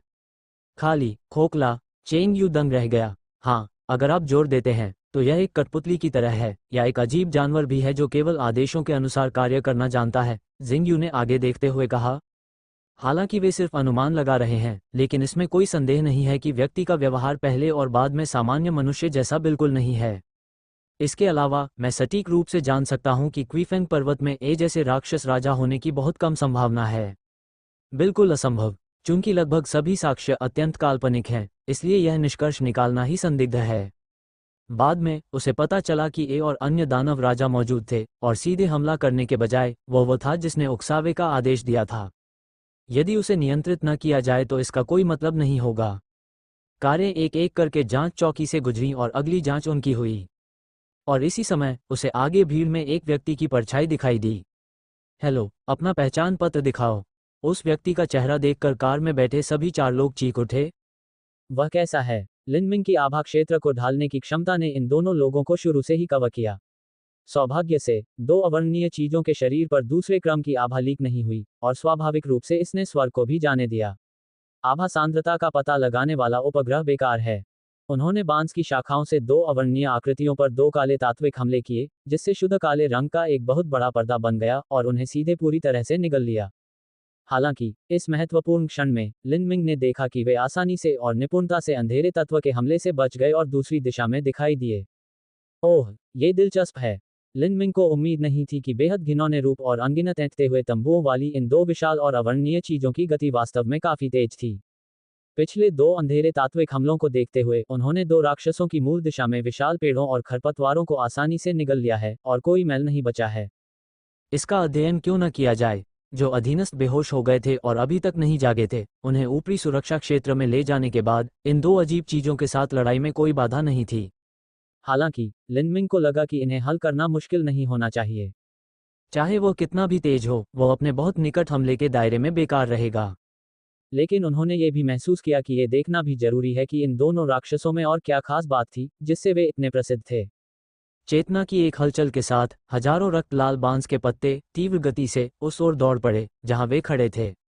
इन हजारों ब्लेड हमलों के साथ लिनमिंग ने स्वाभाविक रूप से समय अंतराल और कवरेज के मुद्दों पर विचार किया। प्रतिद्वंद्वी की गति इतनी तेज है कि उसके पास उन्हें कम आंकने का कोई कारण नहीं है। 2 राक्षस जो एक पल में दूसरी दिशा में चले गए, वे लिनमिंग के डेड एंगल टाइम लैग हमले का सामना करने के लिए काफी तेज थे। छेदे जाने और ऊतक के अनगिनत टुकड़ों को काटने के बाद उन्होंने एक अजीब सी दहाड़ लगाई। संगठन ब्लॉक। लिनमिंग को लगा कि वह समझ नहीं पा रहा है। चाहे वे टेंटेकल्स हों या ऊतक ब्लॉक, वे ऐसी चीज नहीं लग रहे थे जो आभा और 2 बांस की शाखाओं से उत्पन्न हो सकती है। विशेषकर उनका वर्तमान स्वरूप वास्तव में मांस के 2 विशाल सफेद टुकड़ों जैसा दिखता है। लिनमिंग ने पाया कि हालांकि ब्लड ब्लेड स्लैश घावों को काट सकता है, लेकिन ये घाव बहुत ही कम समय में पूरी तरह से ठीक हो जाते हैं। इस समय वे अभी भी फूले हुए हैं तथा उनके स्पर्शक अभी भी बढ़ रहे हैं। धीरे धीरे उसका शरीर बड़ा होता गया और जब वह उसके हमले से बचता तो उसकी गति और तेज होती गई। हालांकि चाहे वो कितना भी बड़ा या तेज हो, ये बेकार है।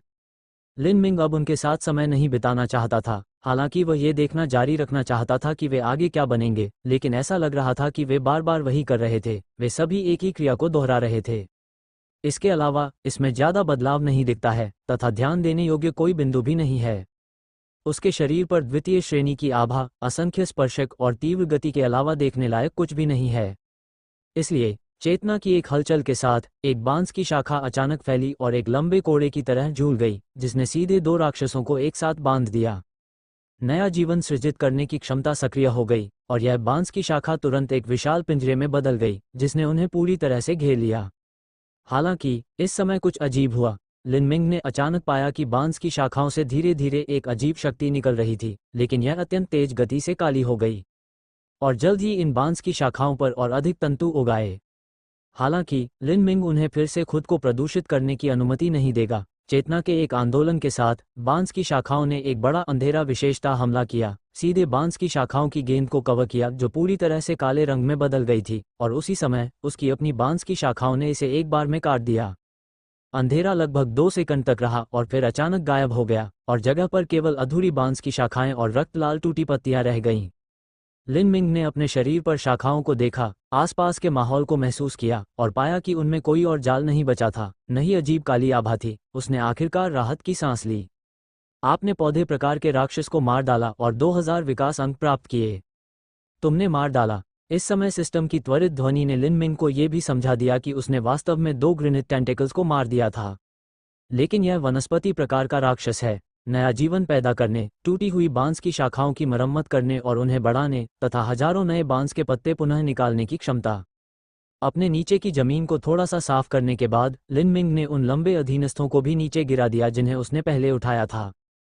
एक बार फिर उनके शरीर पर आभा को महसूस किया और सावधानीपूर्वक निरीक्षण के बाद ये पता लगाने के बाद कि कोई काली आभा नहीं थी, लिनमिंग को भी राहत मिली। अपने अधीनस्थों को एक एक करके समतल जमीन पर रखा और लिनमिंग भी चेतना क्षेत्र में था, अन्य सभी अधीनस्थों को वापस बुला रहा था। मामला सुलझ गया है। ये घटना पोदन के कारण घटित हुई।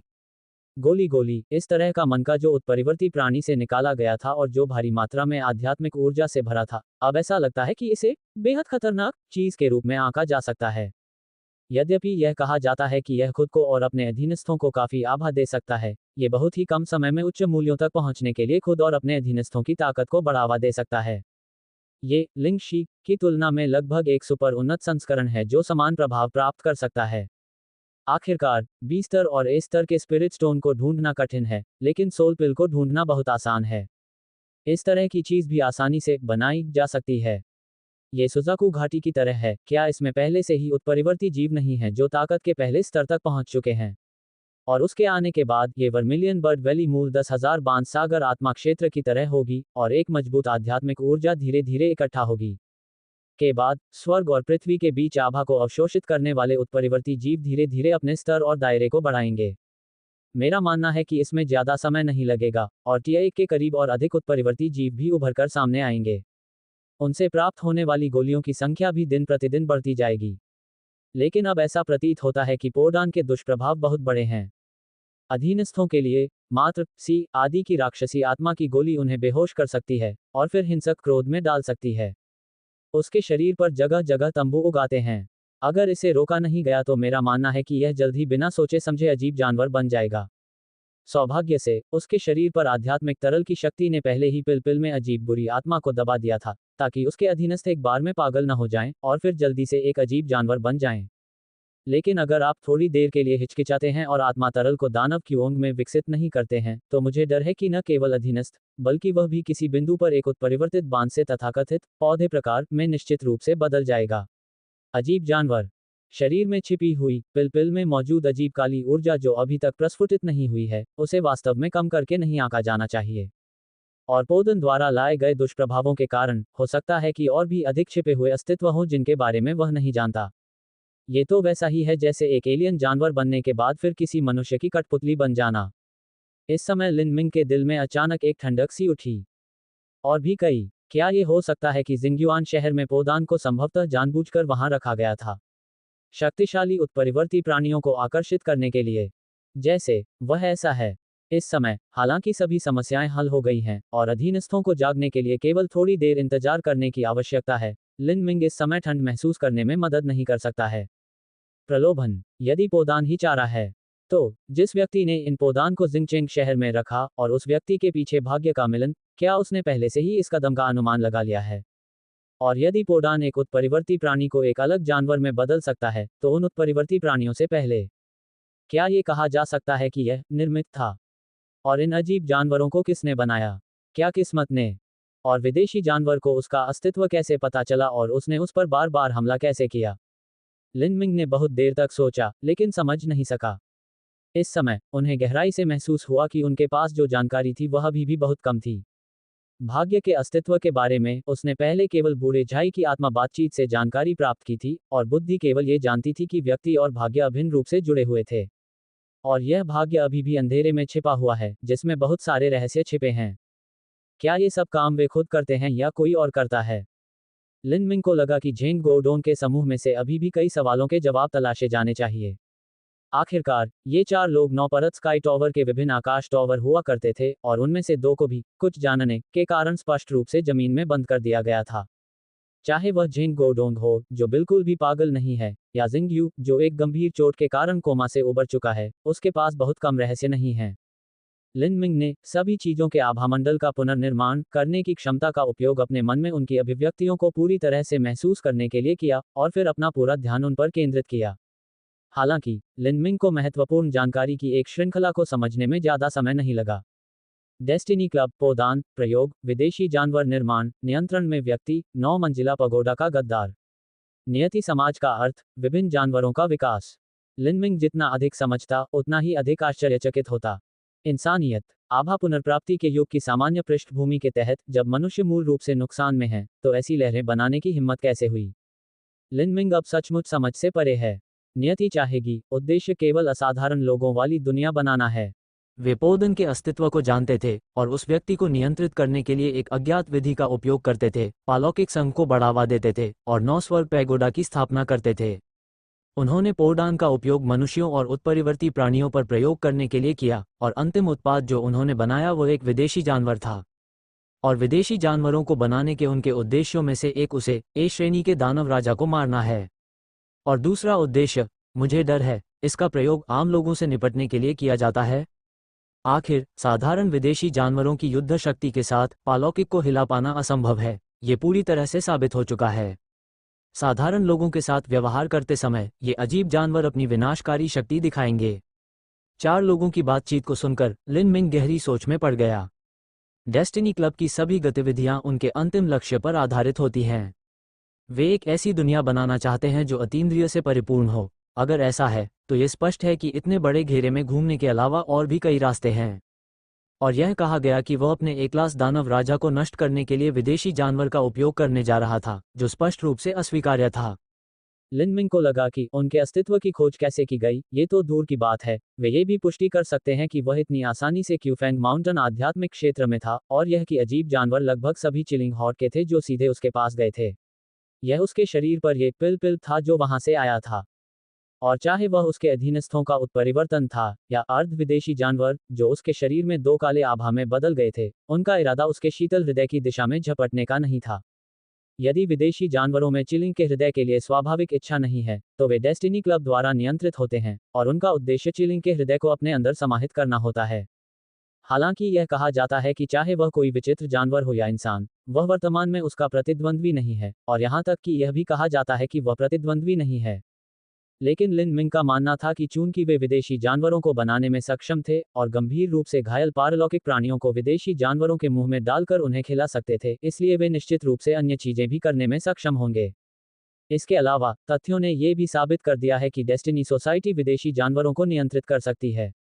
फिर यह भी साबित होता है कि डेस्टिनी सोसाइटी में किसी के पास विदेशी जानवरों को नियंत्रित और आदेशित करने की शक्ति है। यदि वह व्यक्ति अभी भी नियंत्रित है, तो फेट सोसाइटी में अभी भी मनुष्यों को नियंत्रित करने और आदेश देने की शक्ति मौजूद है। चलो मानव पक्ष के बारे में बात नहीं करते हैं, सिर्फ विदेशी जानवर। पिछली बार विदेशी जानवरों का समुद्र दिखाई दिया। यदि आप इतने सारे विदेशी जानवरों को नियंत्रित करना चाहते हैं, तब यह संभव हो सकता है कि इस डेस्टिनी सोसाइटी में पारलौकिक लोग इस स्तर तक पहुंच गए हों। यह संभावना बहुत कम नहीं है। इसके अलावा चूंकि भाग्य में ए हो सकता है, तो 2, 3 या इससे अधिक होना असंभव नहीं है ना? कई इस श्रेणी के उत्कृष्ट। लिन मिंग वास्तव में जानना चाहता है कि एक को मारने से कितने विकास बिंदु प्राप्त किए जा सकते हैं। जब अजीब जानवरों ने उस पर हमला किया, तो उसने तीसरे दिन के टॉवर को मारने की योजना बनाई। बी जैसे असाधारण व्यक्ति जू यूचेंग ने सीधे उसे 3500 अंकों का विकास बिंदु दिया, जिसने उसे काफी आश्चर्यचकित किया होगा। यदि आप कुछ इस स्तर के अलौकिक प्राणियों को मार सकते हैं, क्या ये विकास का एक और तरीका नहीं है? आखिरकार अन्य चीजों की तुलना में, जैसे कि सूर्य का प्रकाश, आत्मा पत्थर, उत्परिवर्ती प्राणियों को मारना और यहाँ तक कि बाद में विदेशी जानवरों को मारना, ये काफी कुशल है। यहाँ तक कि इसकी तुलना आध्यात्मिक वर्षा से की जा सकती है जो यह नहीं जानती कि वह कब फूट पड़ेगी। हालांकि यदि आप बड़ी संख्या में ऐसे विकास बिंदु प्राप्त करना चाहते हैं, तो आपको अतिमानव प्राणियों को इस स्तर तक आगे बढ़ने की अनुमति देनी होगी। यदि ऐसा है, तो वास्तव में अपने क्षेत्र में थोड़ा सुधार करने की आवश्यकता है। क्या तथाकथित धन और धन की खोज बीमा में है? बहुत सारे लाभों के साथ खतरे भी जुड़े होंगे। यद्यपि वर्तमान मानव शक्ति, भले ही यह इस स्तर तक पहुंचती है, यह उत्परिवर्ती प्राणी के इस स्तर www.metalenovel.com से बहुत अलग है। लेकिन आप दुश्मन को कम नहीं आंक सकते हैं, अन्यथा आप नहीं जानते कि आप कब पीड़ित होंगे। लिन मिंग अब मनुष्यों के बीच संघर्ष, झगड़े और टकराव देखकर खुश है। विशेषकर इस भाग्य का उदय निस्संदेह संपूर्ण मानव जाति के भविष्य को और अधिक रसातल एवं अराजकता में धकेल देगा। आभा पुनर्प्राप्ति के इस युग में समय के साथ आभा अधिक तीव्र हो जाएगी। मनुष्यों में इस आभा के अनुकूल ढलने वाले असाधारण लोगों की संख्या अत्यंत दुर्लभ है, और उनके मूल हथियार और तकनीक धीरे धीरे उत्परिवर्ती प्राणियों से निपटने में अक्षम हो गए हैं।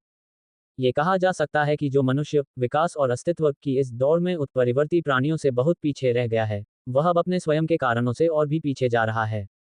लिन मिंग को लगा कि एक नया पल शुरू होने में ज्यादा समय नहीं लगेगा, और यह इस आभा वसूली में सबसे धन्य उत्परिवर्ती प्राणियों के युग से संबंधित है। जैसे ही आभा मजबूत हो जाती है, वे मजबूत और मजबूत हो जाएंगे। यह उत्परिवर्तित पशुओं, उत्परिवर्तित कीड़ों, उत्परिवर्तित पक्षियों और यहाँ तक कि उसके जैसे नवीनतम उत्परिवर्तित पौधों का भी होगा। यहाँ तक कि उत्परिवर्तित समुद्री जीवों के युग में भी अंधे धब्बों की तरह अंधेरे में रहा है। विशाल गहरा महासागर आश्चर्य, रहस्य और अनंत अज्ञातताओं से भरा है। आध्यात्मिक ऊर्जा पुनर्प्राप्ति के युग में यह विशाल आध्यात्मिक क्षेत्र, जो नीले तारे के 2/3 से अधिक भाग पर स्थित है, अत्यंत भयावह उत्परिवर्ती प्राणियों को भी जन्म देता है। बी और अन्य राक्षस आत्माएं, इस तरह के उत्परिवर्ती जीव जो काफी तबाही मचा सकते हैं यदि उनमें से किसी को लगभग बेतरतीब ढंग से बाहर निकाल दिया जाए। इस अंतहीन समुद्री पानी में संख्या स्वाभाविक रूप से बहुत बड़ी है। महान उत्तरी महासागर के गहरे सागर में स्थित अराजक और अंधेरे पानी के बीच विशालकाय मछली जैसे बी और अन्य राक्षस आत्माओं का एक समूह इस समय एक साथ इकट्ठा हो रहा है, एक साथ एक दिशा में भाग रहा है।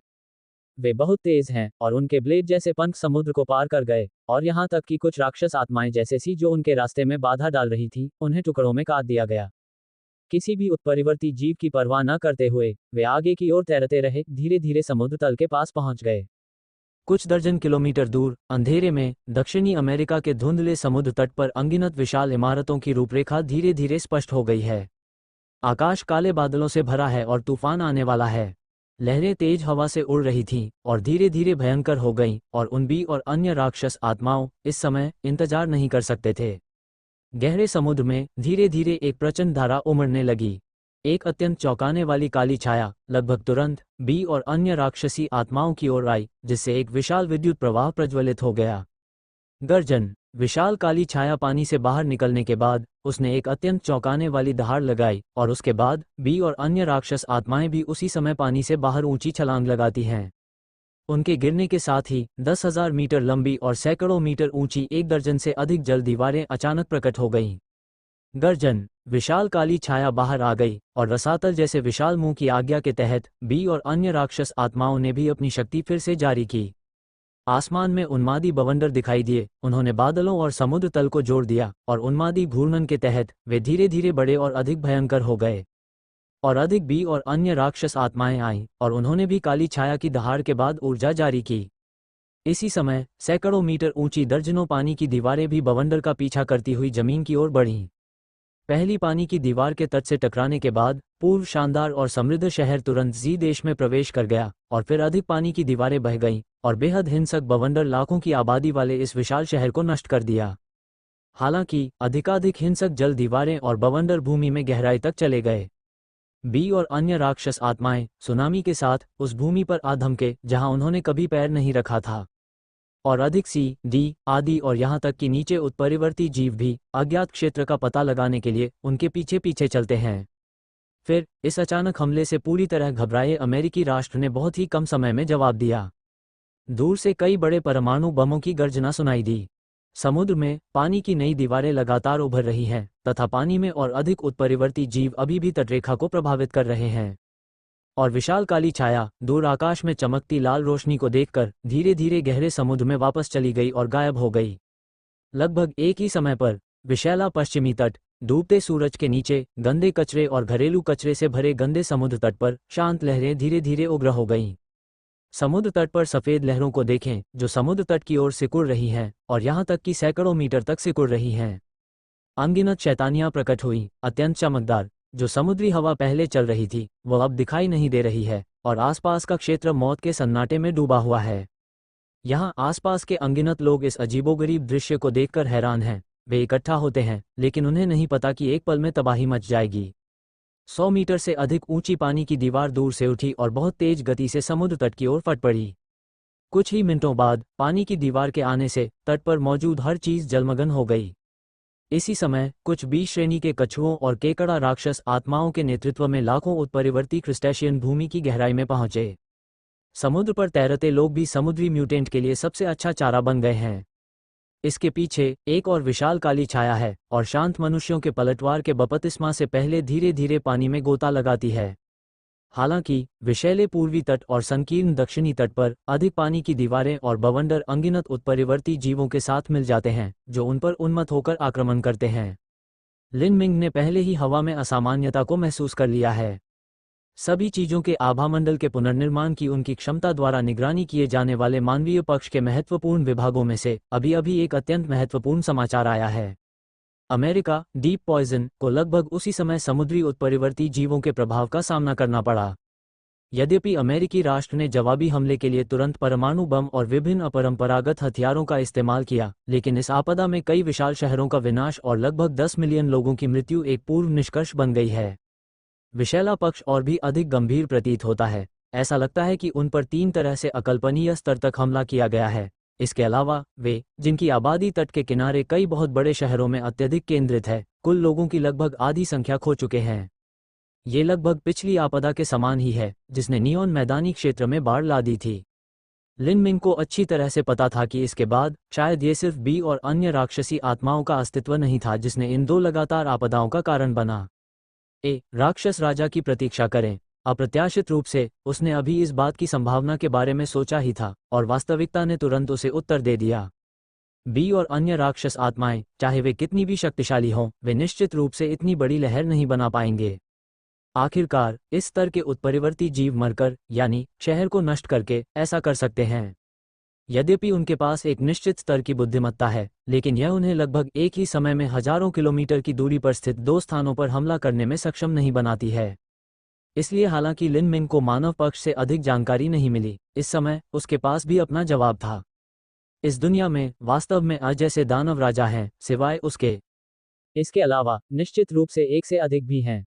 हालांकि मुझे समझ में नहीं आ रहा है कि ये और अन्य दानव राजाओं ने इस समय मानव पक्ष पर हमला क्यों किया। www.mytelenovel.com ये साबित किया जा सकता है कि समुद्र से हमला जारी रह सकता है, और इस सब के पीछे एकलास दानव राजा अभी भी लहरों के नीचे छिपा हुआ है, और उसके व्यवहार का कोई भी संकेत नहीं दिख रहा है।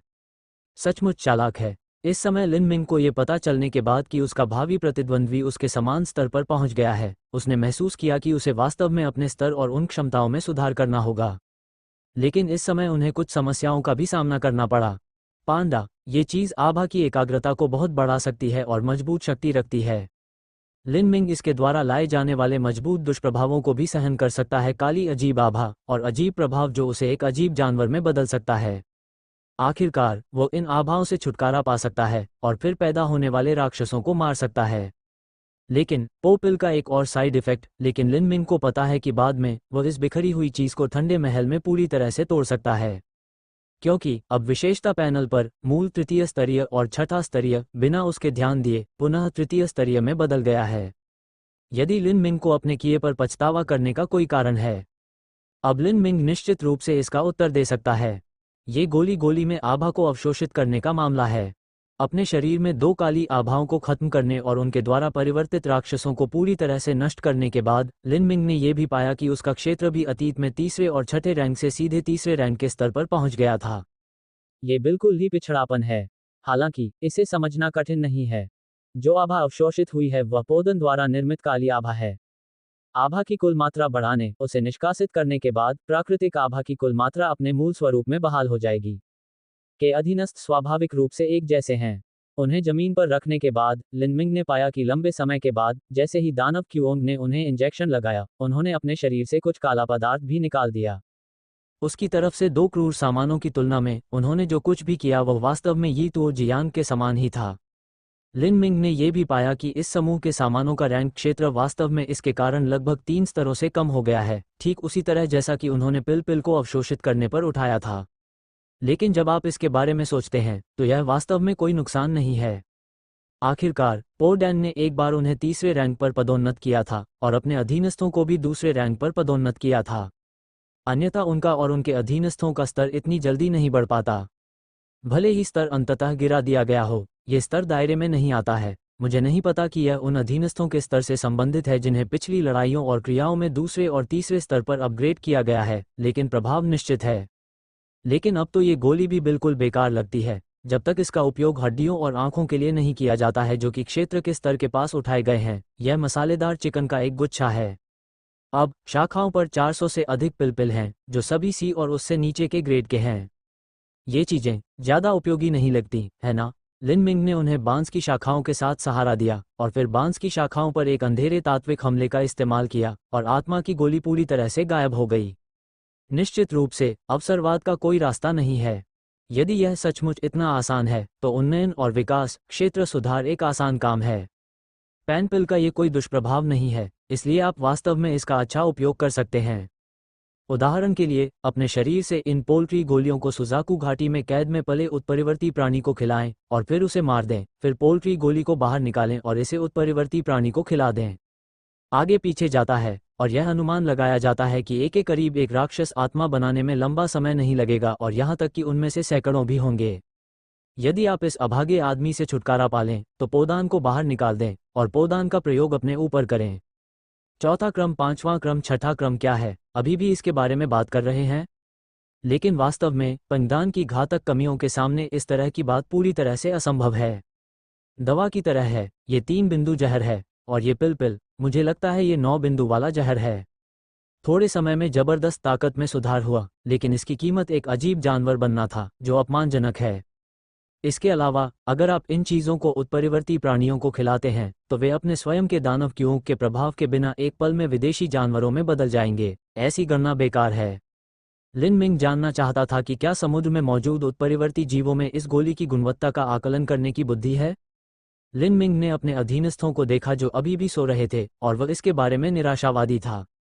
बी और अन्य अनुमान लटके हुए हैं। जब अधीनस्थों को गोली मिली तो वे काफी उत्साहित थे और महान आध्यात्मिक ऊर्जा से भरी इस विशेष चीज के प्रति उनमें कोई प्रतिरोध नहीं था। मुझे डर है कि समुद्र में मौजूद लोगों के पास इस प्रलोभन का विरोध करने का कोई रास्ता नहीं होगा। इन समुद्री जीवों में उसके शरीर पर दानव क्यूओं जैसा कुछ भी नहीं होना चाहिए। यह अनुमान लगाया जाता है कि आत्मा की गोली को अवशोषित करके प्राप्त काली आभा से छुटकारा पाना मुश्किल है। तो फिर क्या ये कहा जा सकता है कि इस समय समुद्र में विदेशी जानवरों का संसार नहीं होना चाहिए? हालांकि मानव पक्ष के पास समुद्र में उत्परिवर्ती जीवों के बारे में अधिक जानकारी नहीं है। इस समय वो सबसे अधिक अपने दायरे को बेहतर बनाने के लिए कड़ी मेहनत कर सकता है। लिन मिंग ने विशेषता पैनल को देखा और अब उसका क्षेत्र तीसरे स्तर पर गिर गया था, जो अच्छी बात नहीं थी। मूलतः उच्चतर स्तर पर उठना चाहते थे, पर अब इतने स्तर पर गिर गए हैं तो अगले चरण में आपको अपनी सारी ऊर्जा आरोहण के स्तर पर लगानी होगी। वस्तुतः कुछ विधियां हैं: धूप, हवा, पानी, उत्परिवर्ती प्राणियों को मारना, विदेशी जानवरों को मारना, आत्मा पत्थर, आत्मा बारिश फटना और अलौकिक प्राणियों को मारना। मूलतः बस इतना ही। सबसे आसान वह है जिसकी आभा सबसे कम सांद्रता में हो। धूप, हवा और पानी की तरह मूल रूप से इसे न्यूनतम कहा जा सकता है। आखिरकार वह अब तीसरे स्तर पर पहुंच गया है, जब तक कि वांजुहाई स्पिरिट दायरे की तरफ ऐसा कोई आध्यात्मिक भूमिगत लिंगे या लिंगु न हो। अन्यथा यदि आप इनका उपयोग जल्दी से स्तर बढ़ाने के लिए करना चाहते हैं तो ये बस बेकार है। इसके बाद उत्परिवर्ती प्राणियों को मारना है। Vermilion bird valley spirit realm, जो वनस्पतियों और जीवों से समृद्ध है, टियर 1 के करीब है। भले ही यह पहले से ही टियर 1 से गुजर चुका है, वास्तव में कुछ उत्परिवर्ती जीव हैं। यदि आप थोड़े समय में उन सभी को मार देते हैं तो आपके पास कुछ विकासवादी बिंदु और आभा होगी। लेकिन वे जो प्रदान करते हैं वो अधिक है। यह अभी भी एक विकास बिंदु है। लिन मिंग को इस बात की ज्यादा अवधारणा नहीं है कि वे कितनी आभा प्रदान कर सकते हैं, लेकिन सामान्य तौर पर बहुत कुछ नहीं है। हालांकि प्रयास करना निरर्थक नहीं है। चेतना की एक हलचल के साथ हजारों जहरीली गैसें घने कोहरे के साथ बह गईं और बहुत ही कम समय के बाद उनमें से एक प्रथम श्रेणी के उत्परिवर्ती प्राणी के संपर्क में आई। आपने विकास अंक हासिल करने के लिए पहले और दूसरे क्रम के एक उत्परिवर्ती एल को मार डाला। निश्चित रूप से सिस्टम केवल विकास बिंदु ही प्रदर्शित करेगा तथा स्तर के आधार पर प्राप्त अनुभव बिंदु प्रदर्शित नहीं किए जाएंगे। लिन मिंग की जहरीली गैस ने टियर 1 के करीब इन उत्परिवर्ती जीवों को एक एक करके शिकार किया। जब तक 105वें को नहीं मारा गया तब तक विशेषता पैनल पर स्तर टियर 3 से टियर 2 और फिर टियर 2 तक नहीं गया। ऐसा लगता है कि यह उतना नहीं है जितना कोई कल्पना कर सकता है। जारी रखें। www.mtlnovel.com। टियर 2 से टियर 3 तक केवल 313 सिर मारे जा सकते हैं। 100 किलोमीटर के भीतर कुछ उत्परिवर्ती जीव हैं जो पहले रैंक के करीब हैं और बाकी सभी छठे रैंक और 7वें रैंक के हैं।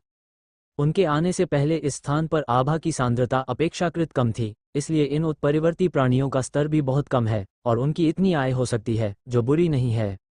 लेकिन अब इसे देखते हुए इसे कुछ समय तक संचित करना होगा, तभी यह हत्या के लायक मूल्य तक पहुंच सकेगा। ऐसा लगता है कि प्रयोग को रोकना होगा। आत्मा की बारिश शुरू हो गई है। शुरुआत से लेकर अब तक 1 साल से ज्यादा हो गया है। मैं कम समय में इसके होने की उम्मीद नहीं कर सकता। कौन जानता है कि अगली बार कब होगी। बाकी 2 विकल्प हैं लिंगशी और असाधारण को मारने के। आत्मा पत्थर को तो छोड़ ही दीजिए यदि आप पालौकिक को मार देते हैं। लिन मिंग को पास में ही विशाल शहर का आभास हो गया और उसने जल्दी से असाधारण लोगों के एक समूह को लुओडू में बंद कर दिया।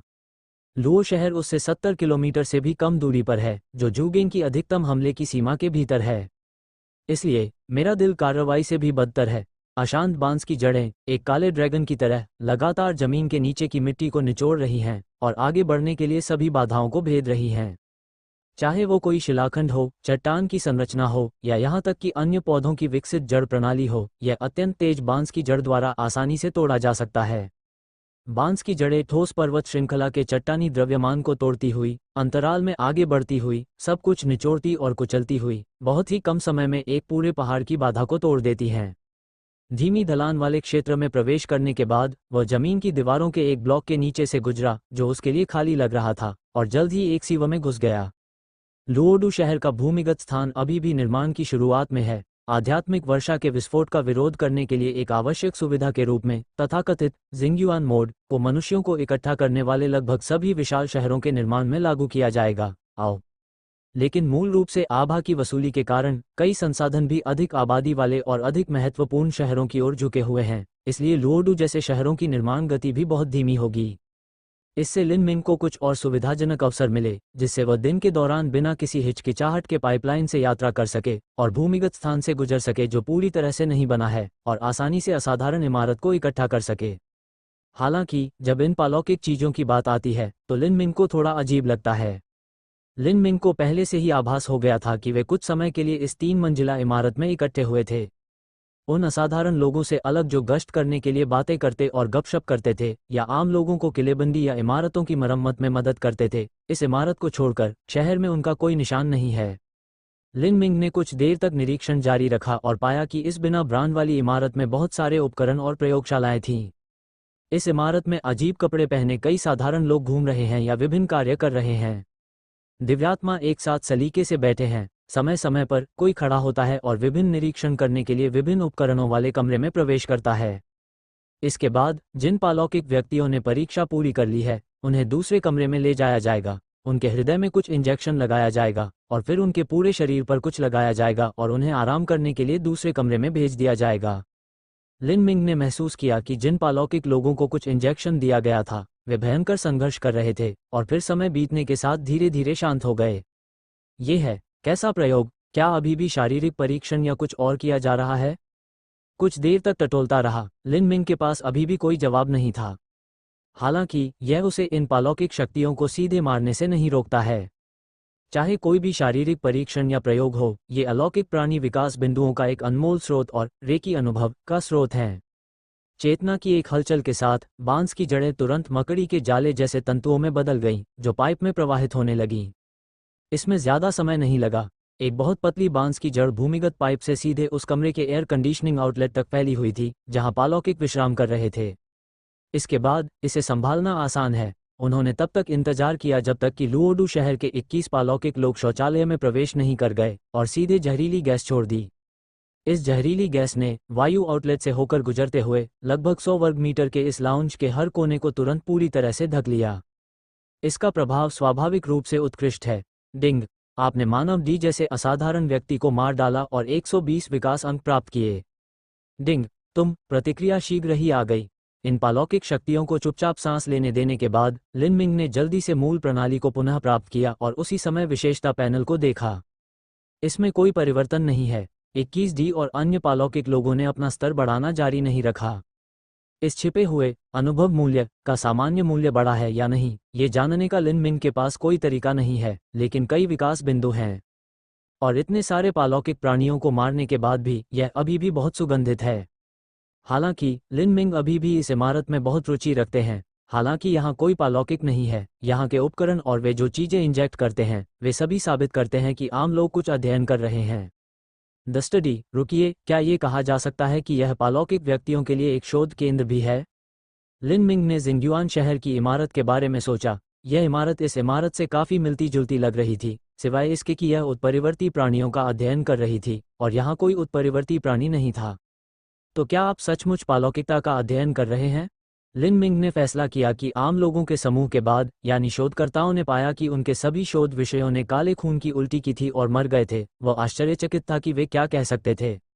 आखिरकार आजकल मनुष्य कुछ भी कर सकता है। और ट्रांसेंडेंट रिसर्च सेंटर, भाग्य द्वारा नियंत्रित व्यक्ति द्वारा पीछे छोड़ी गई चीज के रूप में कुछ भी प्रकट हो सकता है। शायद पालौकिक बनाना या कुछ और। असंभव, हाहा। लिन मिंग ने इस बारे में सोचा और अंततः अपना ध्यान उन 32 आध्यात्मिक पत्थरों की ओर लगाया जो उसने बांस की जड़ों के साथ पहाड़ पर दौड़ते समय गलती से खोजे थे। लिंगशी, आभा से भरी यह पारदर्शी चीज अंतिम विकल्प लगती है। उत्पादन दुर्लभ है तथा आध्यात्मिक क्षेत्र में आभा के संकेंद्रण के कारण उत्पाद की गुणवत्ता भिन्न होगी। पौदान की तुलना में इसमें निहित आभा बहुत कम है। लिन मिंग की बांस की जड़ों पर दर्जनों आध्यात्मिक पत्थरों में निहित आभा लगभग अभी के असाधारण पत्थरों के समान ही थी। लगभग डी है और इसी प्रकार आगे भी, लेकिन इसे प्राप्त करना असाधारण को मारने से कहीं अधिक कठिन है। आखिरकार ये चीज आध्यात्मिक दृष्टिकोण से पुनर्निर्माण करने की अपनी क्षमता के साथ भी केवल एक गोल आकार वाले पत्थर के अवतार का ही पुनर्निर्माण कर सकती है। जब तक ये संयोगवश न हो या यह अच्छी बात न हो, इसे प्राप्त करना वास्तव में बहुत कठिन है। लेकिन पौधन की तुलना में इस चीज के बहुत सारे फायदे हैं।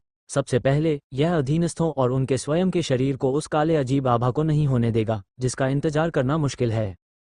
चेतना की एक गति के साथ लिन मिंग ने तुरंत इन 32 आध्यात्मिक पत्थरों में निहित आध्यात्मिक ऊर्जा को अवशोषित कर लिया। डिंग, आपने आध्यात्मिक पत्थर की आभा को अवशोषित किया और 60 विकास अंक प्राप्त किए। डिंग, तुम जल्द ही स्पिरिट स्टोन की आध्यात्मिक ऊर्जा उसके द्वारा अवशोषित कर ली गई। बहुत सारे विकास बिंदु प्राप्त करने के बाद लिन मिंग ने विशेषता पैनल पर भी परिवर्तन देखा।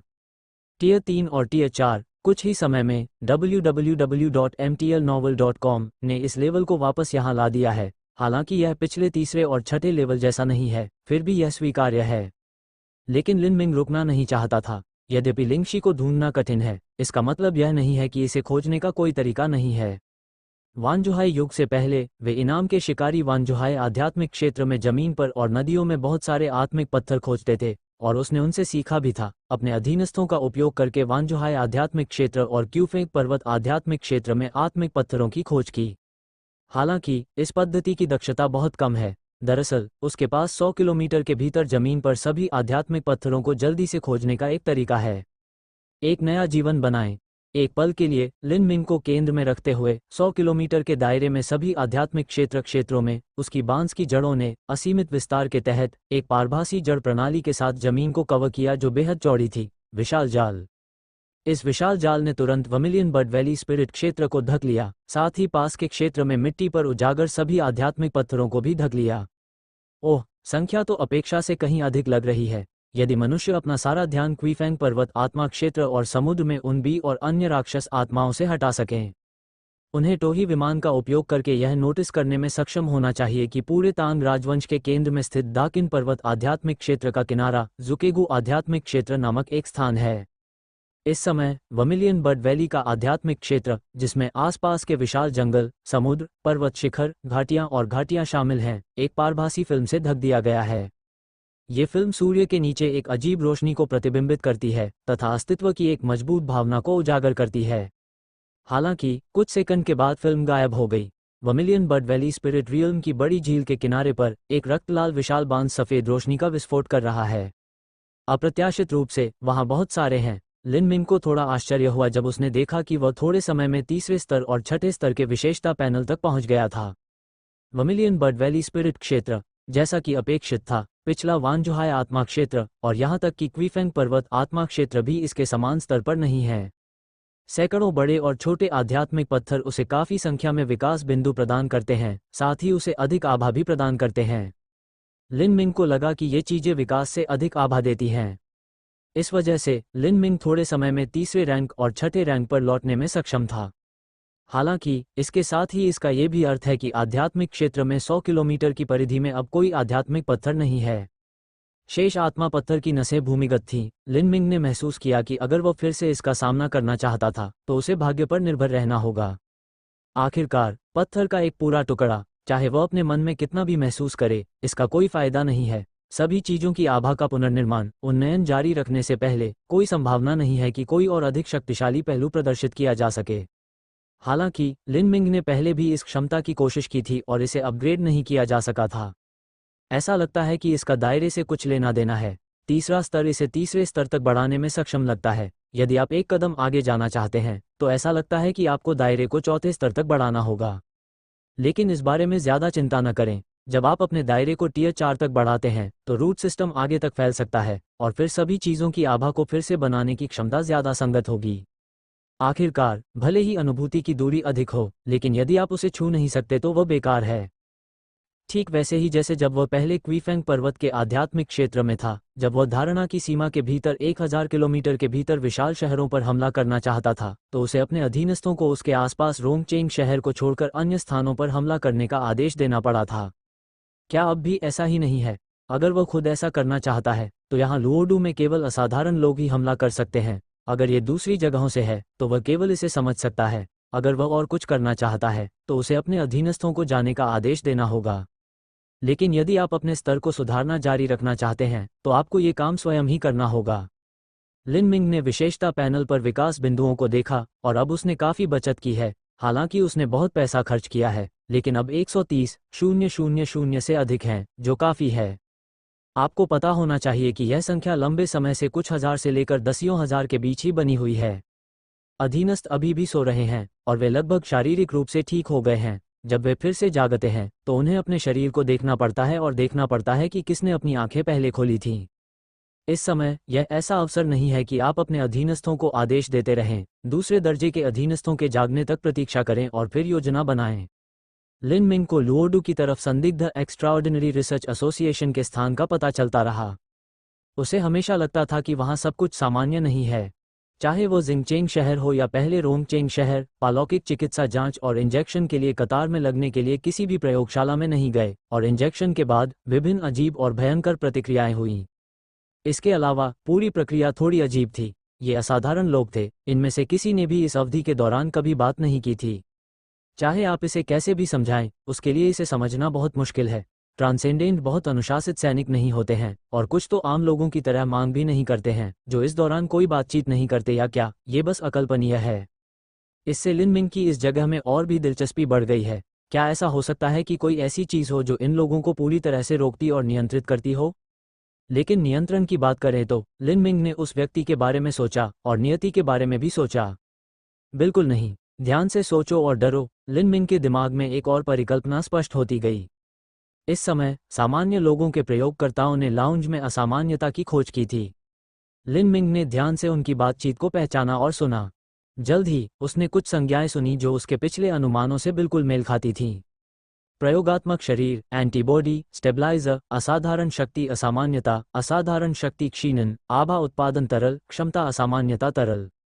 ओह अपमान, ये बहुत दिलचस्प है। उनमें से कुछ शोधकर्ता दौड़कर वहां पहुंचे और शेष बची जहरीली गैस के कारण शीघ्र ही उनकी मृत्यु हो गई, जबकि बाकी लोग पागलों की तरह चिल्लाने लगे। उनकी दहाड़ से लिन मिंग को पता चला कि ये दुनिया के सैकड़ों पालौकिक अनुसंधान केंद्रों में से एक है। ये पालौकिक लोग, जिन्हें उसने मार डाला है, जैसा कि उसने अपेक्षा की थी, सृजित पालौकिक लोग हैं। सरल शब्दों में कहें तो वे मानव निर्मित पालौकिक हैं। वास्तव में समझना आसान है। इन पालौकिक व्यक्तियों का चयन मूलतः उन शोधकर्ताओं द्वारा किया गया था जो स्वेच्छा से पालौकिक, स्वस्थ साधारण व्यक्ति बनना चाहते थे। उन्हें रेकी उत्पादक द्रव नामक कुछ इंजेक्शन दिए जाने के बाद उन्हें एक प्रकार का रेकी स्टेबलाइजर भी दिया गया, तथा अनुकूलन की अवधि के बाद उन्हें पुनः क्षमता असामान्य परिवर्तन द्रव जैसा कुछ इंजेक्शन दिया गया। कई ऑपरेशनों के बाद एक साधारण व्यक्ति 1 महीने की छोटी सी अवधि में विशेष क्षमताओं वाला असाधारण व्यक्ति बन सकता है। ये सचमुच अद्भुत लगता है www.mtlnovel.com, लेकिन ये चमत्कार है कि ये अतिमानवीय अनुसंधान केंद्र के प्रायोगिक विषय अब आभा पुनर्प्राप्ति की इस संक्षिप्त अवधि के भीतर बना सकते हैं। लेकिन यदि आप ऐसा चमत्कार बनना चाहते हैं तो स्वेच्छा से प्रयोगात्मक विषय बनने वाले इन लोगों को किसी भी समय मृत्यु का सामना करना पड़ेगा। और पालौकिक बनने के बाद उनकी आभा स्थिर नहीं होती है, उन्हें समय समय पर स्टेबलाइजर इंजेक्ट करने की आवश्यकता होती है, और हर बार जब वे अपनी आभा में सुधार करना चाहते हैं तो उन्हें फिर से भूत द्वार से गुजरना होगा। और जब तथाकथित एबिलिटी एबनॉर्मल लिक्विड को इंजेक्ट किया जाता है तो समस्याएं पैदा होना काफ़ी आसान है और मृत्यु भी बहुत आसान है। ये असाधारण लोग जो आज उसके द्वारा मारे गए थे, आज यहाँ आने का उद्देश्य क्षमता असामान्य तरल इंजेक्शन लगाना है। शोधकर्ताओं ने जब दुर्घटना के समय ये देखा कि एबिलिटी एबनॉर्मल लिक्विड का इंजेक्शन लगाने के बाद उनमें एंटीबॉडीज उत्पन्न हो गईं और रेकी विषाक्तता के कारण उनकी मृत्यु हो गई। लेकिन वास्तव में यहाँ पहुँचने के बाद वे पहले छोड़ी गई जहरीली गैस के अवशिष्ट धुंध से विषाक्त हो गए थे। बात यहाँ तक पहुँच गई है कि लिन मिंग को भी मानवीय पक्ष के भयावह व्यवहार की गहरी समझ है। ऐसा प्रतीत होता है कि मनुष्य, या विशेष रूप से इसके पीछे का भाग्य समाज, केवल असाधारण लोगों वाली दुनिया बनाना चाहता है, लेकिन ऐसा लगता है कि इसका मतलब अपने लिए शादी की पोशाक बनाना है। लिन मिंग उस दिन का इंतजार कर रहे हैं जब असाधारण चीजें जल्द ही बड़ी संख्या में दिखाई देंगी। आखिरकार, यह इस बारे में है कि क्या वह अपने क्षेत्र को तेज गति से उन्नत कर सकता है।